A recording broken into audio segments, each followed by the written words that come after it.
Hey, everybody, and welcome back to For the Booze. For the Booze. For the Booze. Hey, everybody. Hello, hello. Welcome back to For the Booze. So, how's it going, babe? Anything new? Yeah, tummy bug. Ooh. Hopefully nobody else gets it, because it's rough. I think this would be a good time to mention now that my stomach's been hurting. Oh. Thank you. Cool. Love that. So. And we're a little hurricane-y outside That's right. today, We're too. literally recording in the middle of Hurricane Nicole. Yes. Because we rescheduled our last one, the last time we had a hurricane, so we're just throwing caution to the wind. And it's not supposed to really hit to the middle of the night, so if you hear anything, I mean, it's... When does it not hit in the middle of the night? Never. Never. It's always in the middle of the night. If it sounds like maybe there's a weird cut, I can't promise that our power won't go out in the middle of this, so just bear with us. We're doing the best we can. So we decided, we're just going to do it. We're just going to throw caution to the wind. Let's do it. And this week, when I looked into this, I had no idea that this was like such a popular topic at the moment, being so that like there's a Netflix series about it right now, and I didn't even know this. So bear with us. There was only so much information I could find, so it may not be the longest episode. This is actually, I didn't even realize it until I read my part, that this was the one that my coworker told me about. Oh, well, there you go. Yeah. You go. So not only, like, now you get to talk all about it for like an hour. So this week we are headed, I guess, to the north for us, to the south, most people. And we're going to, where are we going today? We are going to North Carolina to Madison Dry Goods. That's right, Madison Dry Goods. Now, Netflix has a series right now called 28 Days Haunted. Yes. That is not only about this place, it is about other places, but I told you for the holiday season, we would be focusing in on more of the family-oriented stuff, which I laugh when I say because, let's be real, the family stuff is not great. Yeah, it's always rough. I don't know how to put it nicely. It's pretty horrific, actually. This might be one of the worst ones we've covered as far as the history of the family. Mm-hmm. So I'm just going to put a fair warning out there to anybody listening. If you're squeamish as far as really bad family stuff, maybe go to the second half of the show. We don't go into super detail because there's only so much detail out there, but it's still going to cover topics that might make people feel a certain way. But without further ado, I very hesitantly say, let's get into this one. All right, let's do it. Okay, away we go. The history of Madison dates back to the 1700s when the Saura Indians lived along the Dan and Mayo rivers, since the river provided fertile soil for crops and fish for food. However, by 1753, the Shawnee Indians destroyed the Saura village, and the remaining people moved to South Carolina and became known as the Chiraw Indians. Madison also hosted the Catawba and Cherokee Indians, who used the land for hunting, while other tribes moved often to be in close proximity to wood, water, and game. History states that the Dan River was named for Danho, an early Saura chieftain, and the Mayo River was named for one of William Byrd's surveyors, who, in 1728, dubbed this region, quote, the wonderful land of Eden, due to its local beauty. Settlers of mainly Scotch-Irish descent embarked upon the land about 1730, following Mr. Byrd's survey to tame the wilderness until about the year 1760. Lord Granville, the British Lord Proprietor for this area, was one of the last Lord Proprietors to relinquish his land to the Crown. John Jude and early settlers purchased the land that is now Madison from the Crown in 1752 and sold the land to Edmund Brewer in 1760. In 1786, Edmund Brewer sold the land to Joseph Scales, who died 10 years later, leaving the property to his sons Joseph and Robert Scales. Significantly, on September 19, 1810, Peter Scales purchased 324 acres from the Scales brothers, the acreage for which Madison was established at a cost of $2,500. The North Carolina legislature acted to establish the town of Madison at the junction of the Dan and Mayo rivers in 1815, but it was not until 3 years later that Randall Duke Scales laid off 96 half-acre lots and sold them at auction on June 3, 1818, for $67 to $100 each. Madison was named for the fourth president of the United States, President James Madison, and was incorporated in 1873. Madison was planned for river trade and flourished as Battle brought horses, hogs, and other goods to town. Ferries were used to take people across the river until bridges could be built. Being destroyed by floods, the bridges had to be replaced several times.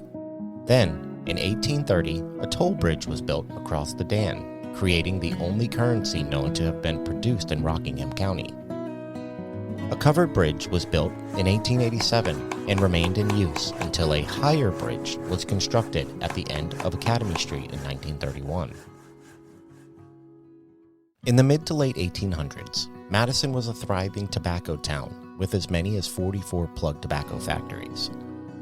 John M. Galloway, a local planter, was reported to be the largest grower of tobacco in the world. The mid-1800s also brought academies, schools, and churches to Madison. Train travel through the area began in 1888. This brought people and prompted growth and the need for hotels. As many as 7 at one time, some with 20 rooms. Except for Penn Brothers Suspender Company, that came in 1914, Madison remained largely a tobacco town until after World War II. It emerged as a textile town, with the beginning of Madison Throwing Company in 1947. The 1920s were a real boom time for the town, with the population being 1,925, swelling to 3,300, an all-time high. Today, Madison is a town located in Rockingham County, North Carolina. At the 2020 census, the town had a total population of 2,132. It was home to the corporate headquarters of Remington Arms until 2020, when the company was made defunct by bankruptcy proceedings. It is still home to Marlin Firearms, which was an asset of Remington, now owned by Sturm, Ruger & Company. The town of Madison is centrally located within 30 miles of Greensboro, Winston-Salem and High Point, North Carolina, and Martinsville and Danville, Virginia, and is accessible to major markets and urban amenities. Future Interstate 73, which is currently US 220, passes through Madison and provides easy access to one of the major north-south transportation arteries on the East Coast and to the Piedmont Triad International Airport. The town possesses a unique historic charm and hosts 2 historic districts that are included on the state and national registries. The historic downtown shopping district offers numerous restaurants, craft shops, florists, and other unique businesses. Outside of the downtown shopping district are 3 additional shopping centers and numerous restaurants. And nestled away in this quaint, picturesque little town, Madison Dry Goods can be found. Built in 1908, one of this hamlet's most storied historical buildings is known to have some of the most profound paranormal activity around, even being featured in a Netflix series, 28 Days Haunted.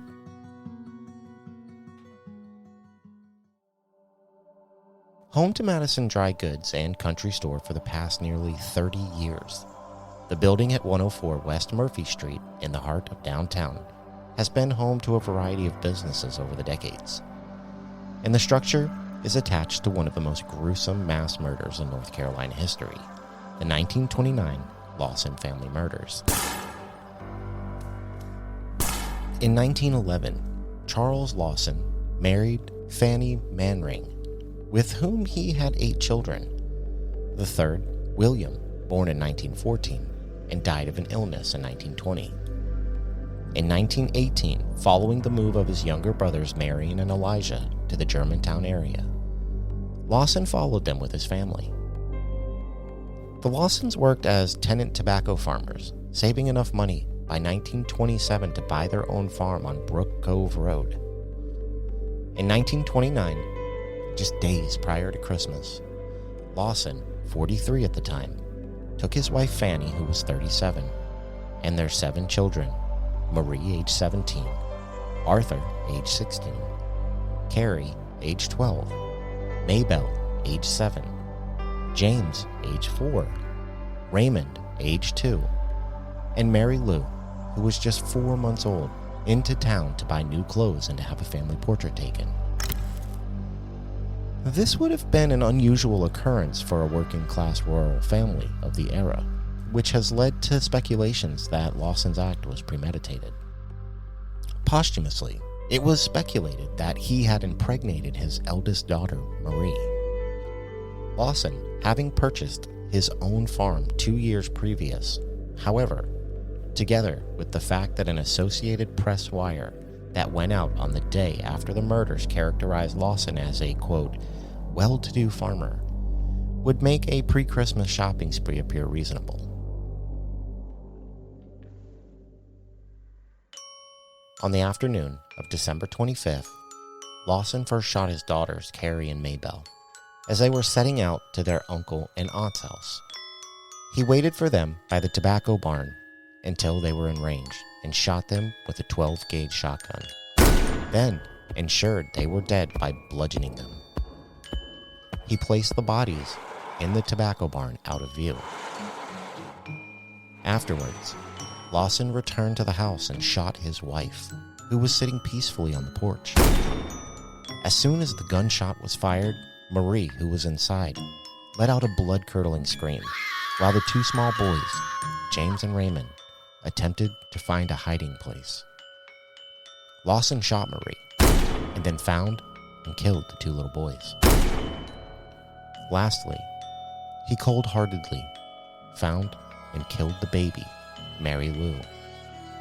It was thought that she was bludgeoned to death. After the murders, he went into the nearby woods, and several hours later, took his own life by shooting himself. The only survivor was his oldest son, 16-year-old Arthur, who he had sent on an errand just before committing the horrific crime. The bodies of the family members were found with their arms crossed and rocks under their heads. The gunshot signaling Lawson's own suicide was heard by the many people who had already learned of the murders on the property and gathered there. A police officer who was with Arthur ran down to discover Lawson's body along with letters to his parents.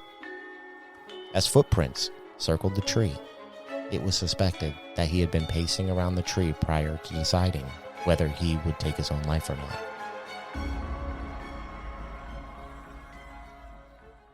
Months before the event, Lawson had sustained a head injury. Some family members and friends even theorized that it had altered his mental state and was related to the family's massacre. However, an autopsy and analysis of his brain at Johns Hopkins Hospital found no abnormalities of any kind. It wasn't until the book White Christmas, Bloody Christmas was published in 1990 that a claim of Charlie sexually abusing Marie surfaced, beginning with an anonymous source who heard a rumor during a tour of the Lawson home shortly after the murders. The day before the book was to be published, the author received a phone call from Stella Lawson, a relative who had already been interviewed for the book.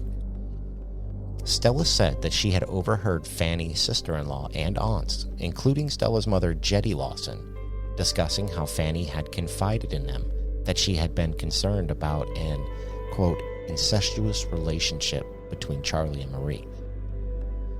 Jetty died in early 1928, meaning Fanny had been suspicious of the incest at least that long before the murders in late 1929. More support for this theory was revealed in The Meaning of Our Tears, a book published by the same author in 2006. A close friend of Marie Lawson's, Ella May, came forward and disclosed that a few weeks before Christmas 1929, Marie confided in her that she was pregnant by her own father and that both he and Fanny knew about it. Another close friend and neighbor to the Lawson family, Hill Hampton, stated that he knew of serious problems going on within the family, but declined to elaborate. Shortly after the murders, Charlie's brother, Marion Lawson, opened the home on Brook Cove Road as a tourist attraction. A cake that Marie had baked on Christmas Day was displayed on the tour. Because visitors began to picket raisins on the cake to take as souvenirs, it was placed in a covered glass cake saver for many years.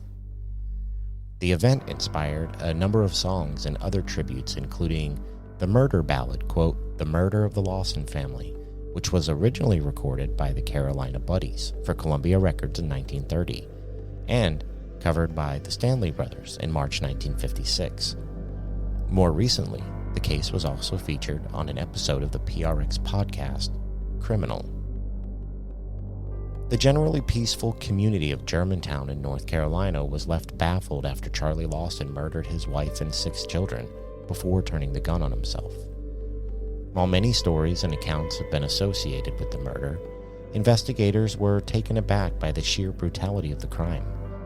Netflix's 28 Days Haunted talks a bit about the murder and elaborates on how Charlie went about killing his family members and the hauntings. And that's where I'll leave this. A peaceful town and a bloody story. What is going on inside Madison Dry Goods store? Is Charlie and his family still there? It's really anybody's guess. But I'll leave you, the listener, with this.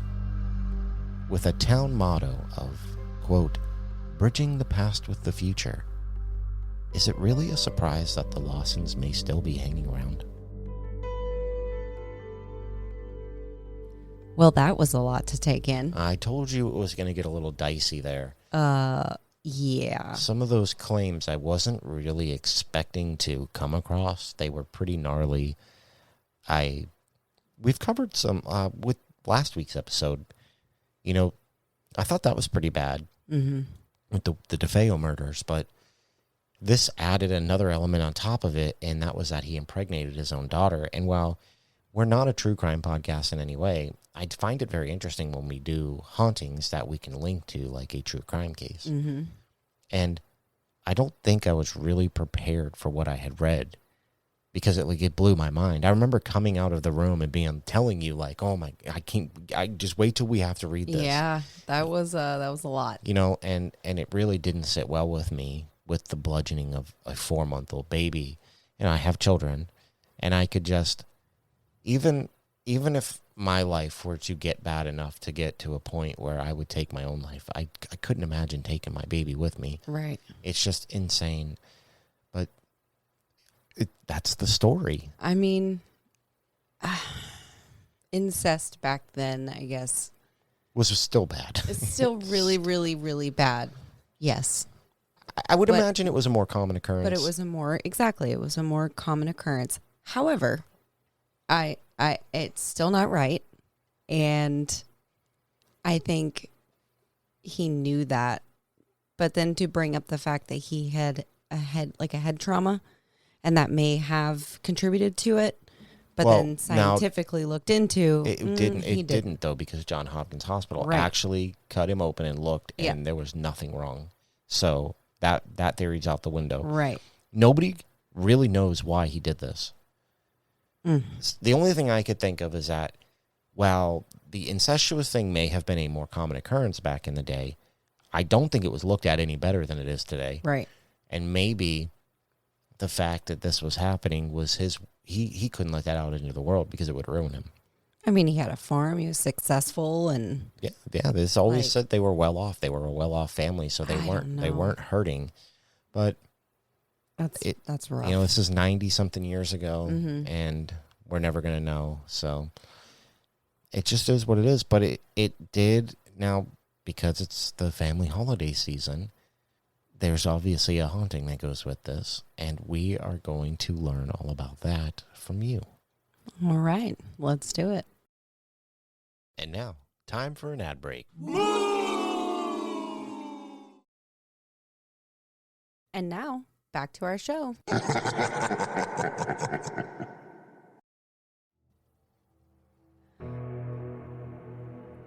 When paranormal investigators Ed and Lorraine Warren experimented with the spirit world, they allegedly discovered it took about 28 days to pierce the veil separating the living and the dead. Encouraged by such findings and determined to try out the results for themselves, 3 teams would document their experiences in the new Netflix series, 28 Days Haunted, as they explore 3 seemingly haunted locations around the United States. While the investigation is thrilling in itself, it is often chilling and fascinating to witness how the paranormal realm tries to communicate with the world of the living. Madison Dry Goods and Dry Goods County Store is a local clothing store and museum that features as one of the locations on the show. Though it may be bizarre to think of a shop as a haunted building, it has a past steeped in tragedy and is quite popular among people who want to explore the supernatural. For nearly 114 years, Madison Dry Goods has been the spookiest place in Madison, North Carolina. Richard Miller has owned the location since 1995, and he said these ghosts wouldn't hurt a fly, saying, quote, "I think they're pretty friendly. I don't experience that. I'm not a psychic or a medium, but the people that are, we had some people that wouldn't go upstairs. I think they feel the presence so much." End quote. Miller believes the location became haunted after tragedy struck in the early 1900s. He commented, quote, "It's called the Charlie Lawson family tragedy. Charlie killed himself, his wife, and his whole family on Christmas Day in 1929. End quote. In 1998, Richard and Kathy Miller purchased the building at 104 West Murphy Street and opened Madison Dry Goods and County Store. At the time of the purchase, they knew the history of the building, including the existence of a former funeral parlor and a hotel. However, they were not prepared for the stories of paranormal activity and hauntings at the property, particularly reports of visitors and employees allegedly seeing a young girl wearing a white dress roaming the building. Miller told 28 Days Haunted, quote, "I've never seen her, but 4 people have seen her. I was in here years ago and apparently she was looking out the window because the man wanted to know if my daughter was in here working with me. One kid, about 3 years ago, grabbed his dad's arm and said, 'I'm not going up there.' There's a little girl standing there. I've had a couple kids who won't go down the hallway." End quote. The Greensboro News and Record reported the Millers have also stated that pictures and objects in the building have been moved around without explanation. The reports of unexplained activity at Madison Dry Goods attracted the attention of paranormal investigators over the past decade, with many visiting in hopes of seeing the little girl. The story of the haunted funeral parlor caught the attention of the team behind Netflix 28 Days Haunted in August 2021. Paranormal investigators had access to the building. 5th-generation psychic medium Brandy Marie Miller, no relation to Richard and Kathy, and self-proclaimed demonologist Jerome Leonard were granted full access to the property between August 12th and September 15th, with the Millers closing their store for 1 month. While inside, the pair had no access to the internet or resources to research what they witnessed. Before entering the building, Miller announced that she sensed 2 children at the top of the staircase. They proceeded to investigate further by attempting to summon spirits. Miller then laid down in a casket from the upstairs mortuary museum and appeared to enter a trance, while Leonard led her mock funeral to help invoke a response. Miller then claimed to be overwhelmed by the sensation that people gathered around her casket.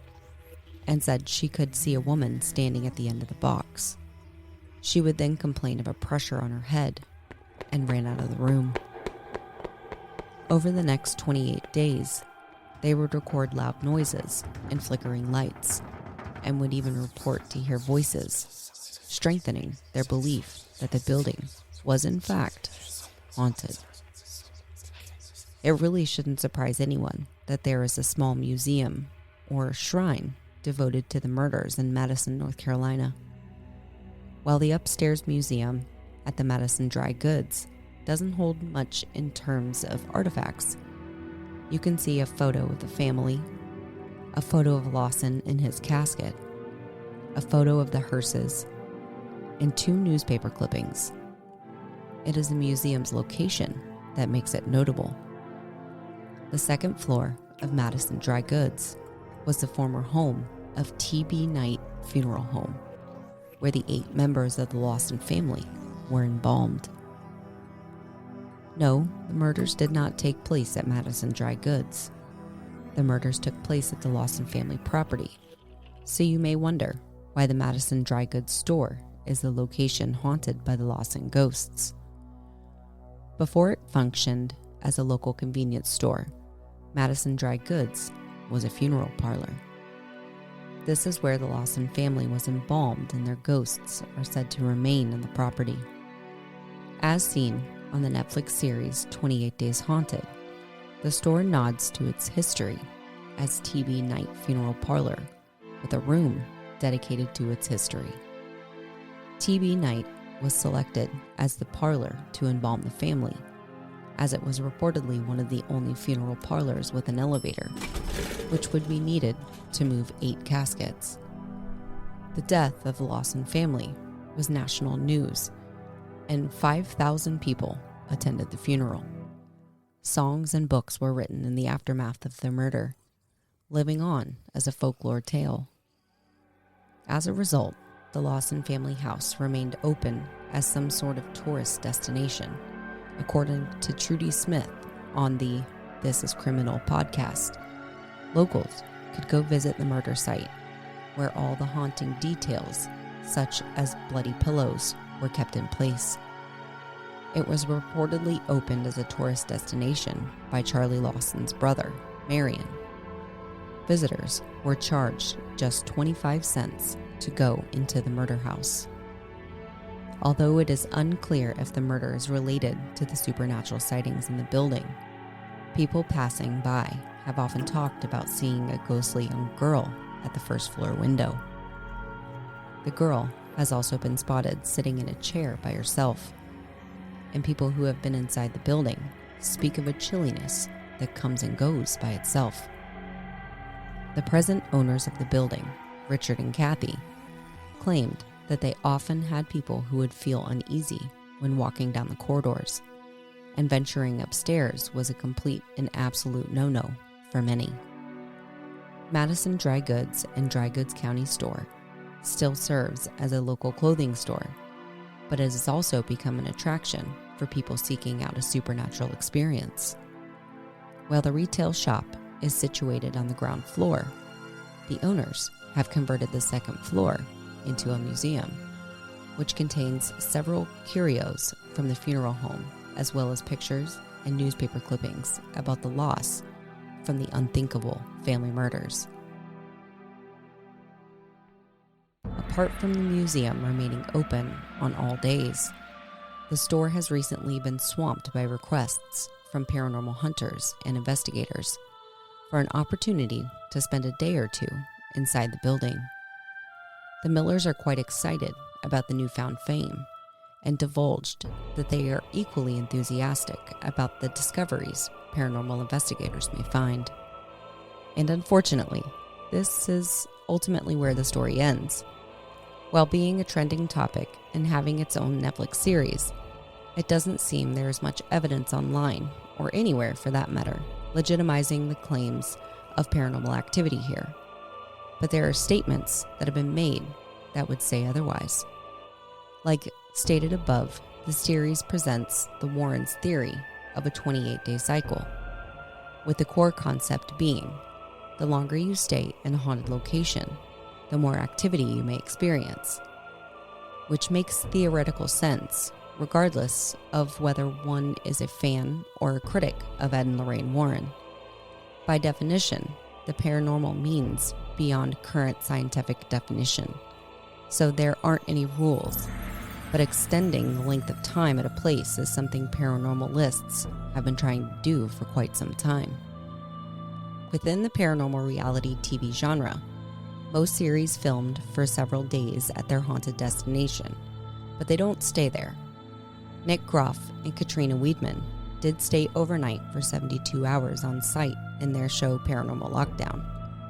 And in 2019, the A&E network hosted the world's largest ghost hunt, which embedded a team of ghost hunters at Penhurst Asylum outside Philadelphia for 2 weeks.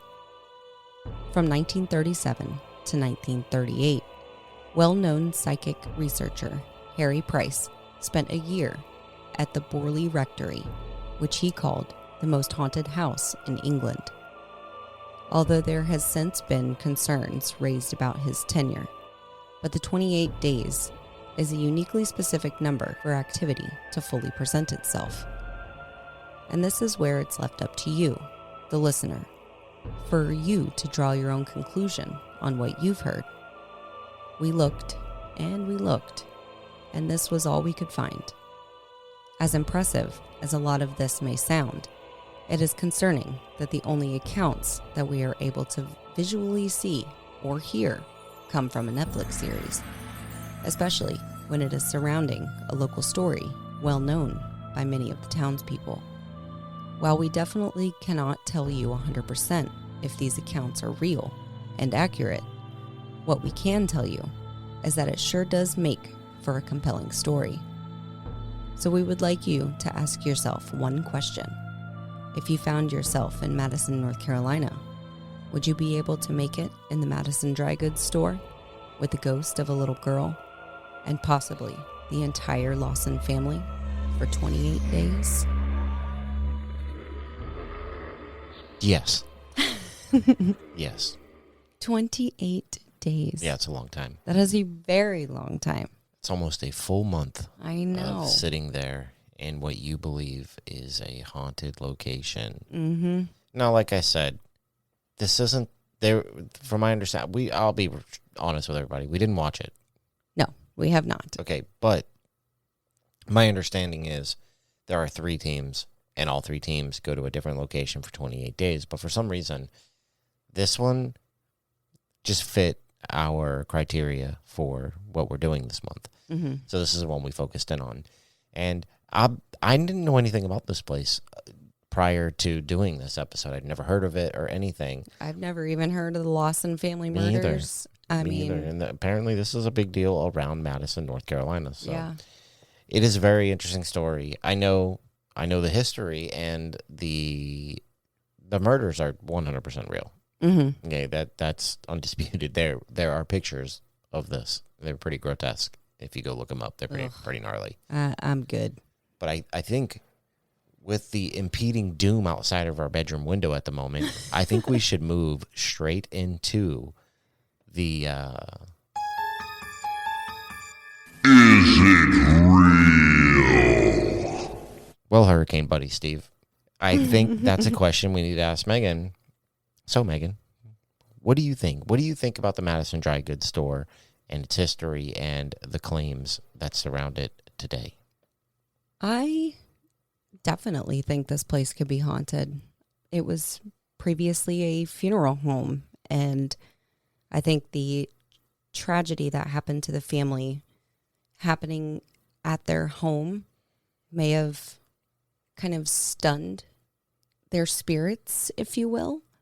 And maybe, I don't know, maybe the funeral parlor process or the embalming may have left something behind. I mean, it was super traumatic, and I don't know.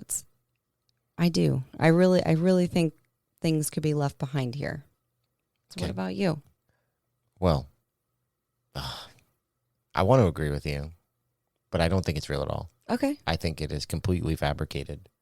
I I did a lot of research. I stayed in this room for 2 days, and the only information you will find out there is from Netflix.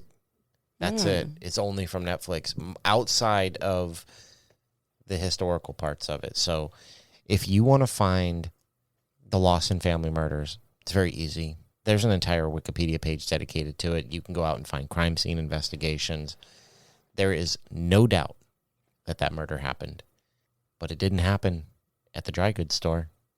It happened at the farm down the way. Mm-hmm. And I can't find a reasonable link to why the family would choose to haunt the funeral parlor versus the home where they were shot. Okay. To me, that doesn't make any sense. Why? Why would they choose to haunt the place that they went to after they were dead versus the home where all the horrific things happened? Now, I even tried to find information on the Lawson family house and farm, and I couldn't find anything other than the fact that it existed and the murders happened there. I couldn't find anything during the time of his brother Mary and opening it up as a museum and everything. I wanted to find accounts of it being haunted. Right, the house itself. That's what I was looking for, and I couldn't find it.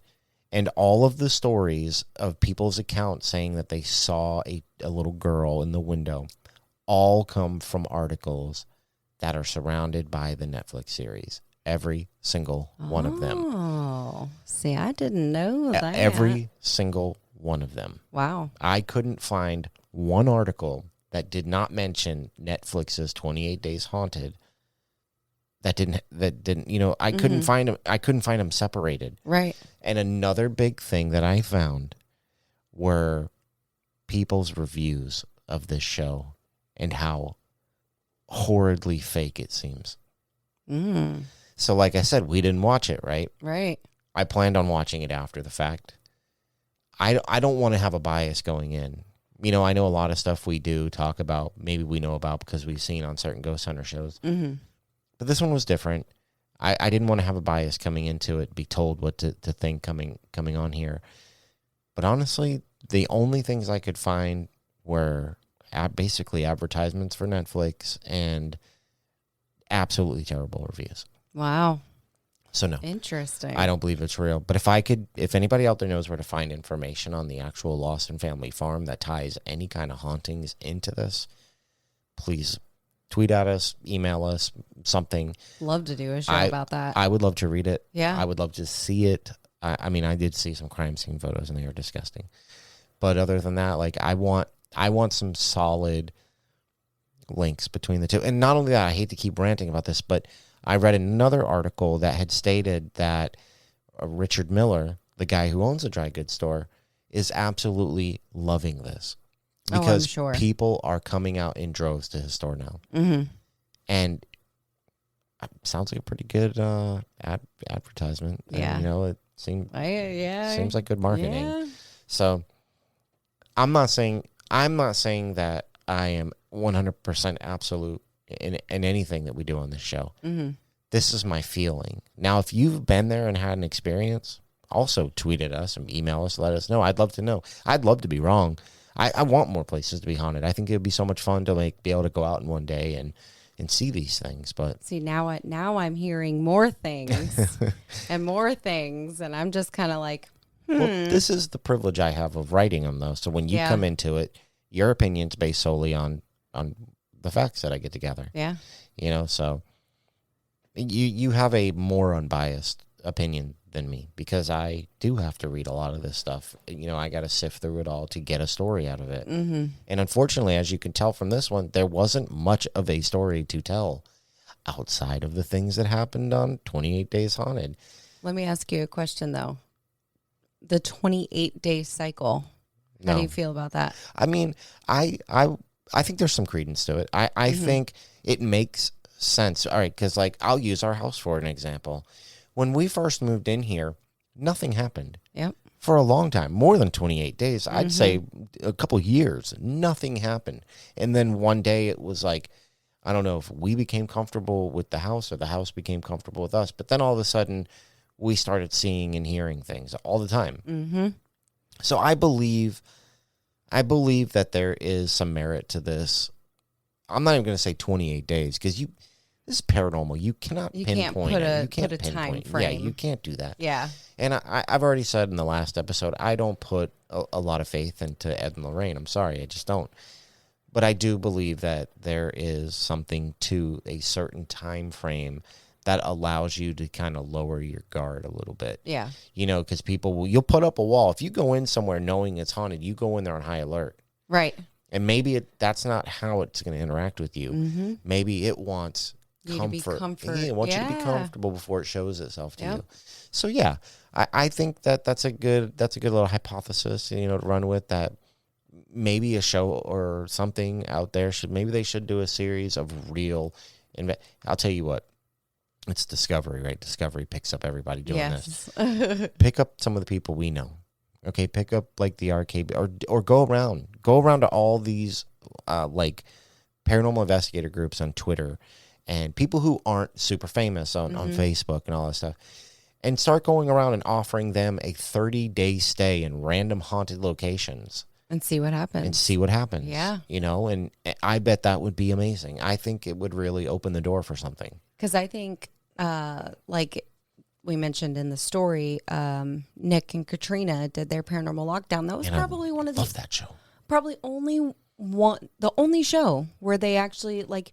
Slept Some there. of the shows you'd go and they'd be like, oh, it's like a 3-day process. But they weren't there the but whole they didn't time. stay there No. the whole time. Whereas they did. And they got a lot of stuff.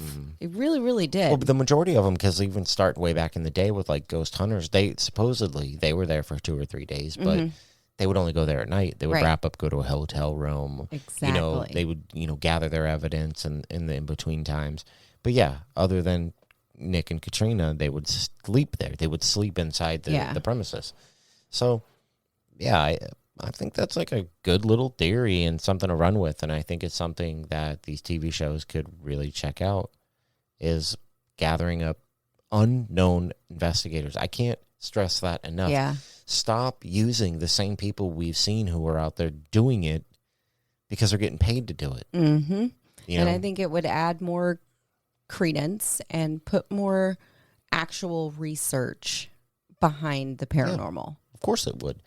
Because you got to have people who aren't doing it to further their fame on television. You need to get a bunch of people who don't care about that. All they care about is doing the investigation. That's Absolutely. why, we've talked to these kinds of people, RKB, East Coast Paranormal.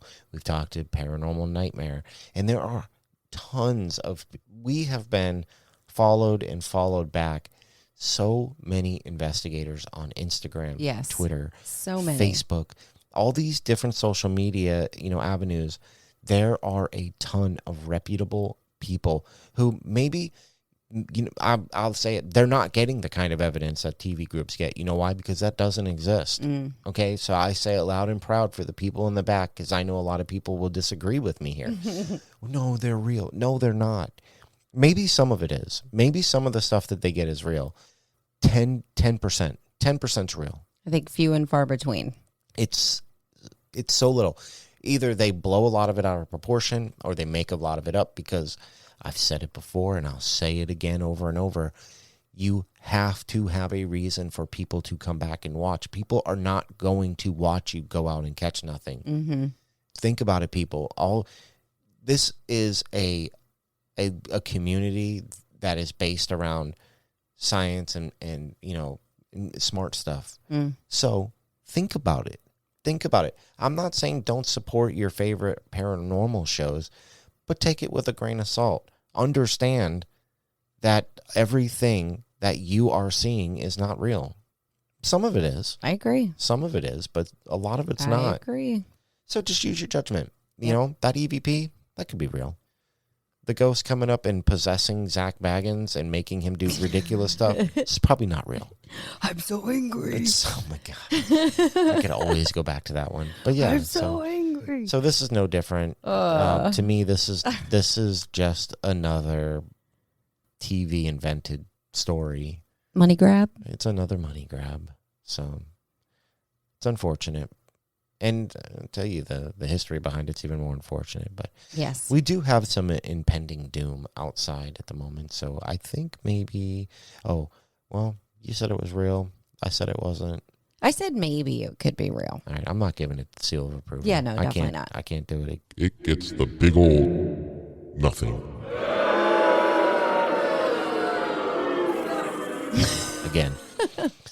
So, but we will be coming back next week with, I'm trying to decide between another big name and another small name one. I don't want to become the people who only cover Big stuff. big cases Yeah. because they've been done to death. But I think in the spirit of the holidays, they can be fun. So we may, but we will be ending this holiday season off with one that it's a story everybody knows, but I don't think it's really a story that people are covering on paranormal podcasts. So we will see. So come back with us next week. Could be another big name, but it'll be fun like it always is. And who knows? Maybe you'll get a surprise answer out of one of us. So Surprise. with that being said, where can they find us? They can find us on Instagram at forthebooze_podcast and on Facebook at forthebooze. You can also find us on YouTube at For the Booze. And remember, please send us your listener stories. I'm not giving up on this. I'm just not going to. They are so I'm good. not going to. You can send those over to forthebooze12@gmail.com with your show suggestions if you would like, or just to say hi. And did I say Twitter? No. Oh, well, you can still find us on Twitter. All the For the Booze. I mean, I feel like it's the main platform. It's the one I spend the most time on, that's for sure. Yeah, I don't do the twits. I do. I love the twits, even with everything going on over there. It's not that bad, I promise. Come over there anyways. And I think this is where it's going to end. And 5 stars, people. Look, we're literally podcasting in the middle of a hurricane right now. We are. Okay, we've had to stop a few times because we can hear the wind battering up against our house, trying to make sure everything's okay. Just like smashing rain into the window next to me. Look us up. Go over to Apple Podcasts. Give us 5 stars. If you don't want to write anything, don't. Or just say anything. You don't even have to say you like the show. You can say anything in there. You don't even have to be nice. Yeah, you don't. It's fine. Just give us 5 stars, though. But then you could say you could trash talk us all you want. I don't care. Give us the 5 stars. Well, we have been getting more listeners, so welcome to all the new listeners. We really appreciate That's right. you guys, and we will. Welcome to being the Booze Crew. Yes, the Booze Crew. Booze Crew. And we will see y'all next time. Bye.